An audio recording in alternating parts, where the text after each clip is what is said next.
just beyond alarming. And how do you tell these communities to protect themselves for potential future attacks? Well, one of the things that we do with the Secure Community Network with our partners in law enforcement is prepare with the community. We undertake training, situational awareness training, to identify individuals that don't belong. So you heard Mr. Wilson say that the offender in Texas walked in with a fake beard and a wig. Identifying that activity, reporting individuals that are suspicious to law enforcement, whether through their online activity or when they show up in our houses of worship or community institutions, and really working on what our response is going to be.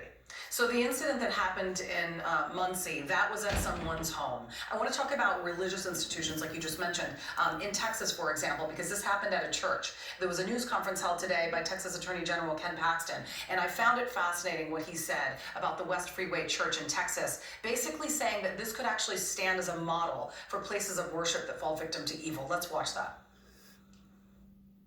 We can't prevent every incident, we can't prevent mental illness from occurring, and we can't prevent every crazy person from pulling a gun. And this church is a model for that preparation. They had 2 armed security guards inside. How can other churches and synagogues learn from their security and how they handled this? So they worked on a plan ahead of time.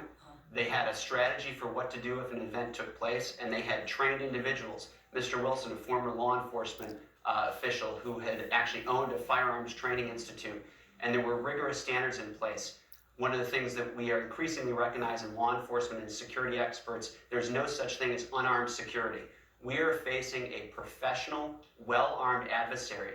No individual, whether they're walking into a church, a synagogue, or a mosque in this country, in the United States, in 2019 or 2020, should be afraid to pray. Religious freedom is under assault in this country, which means we need to ensure that our citizenry, our residents, are protected and prepared, just like they did in White Settlement, Texas. In these sorts of cases, prevention is also key, and there's just a litany of things that could potentially prevent these sort of things. Addressing the mental health issue in this country is one of them, but also the fact that this guy was able to get into this church with a gun in the first place.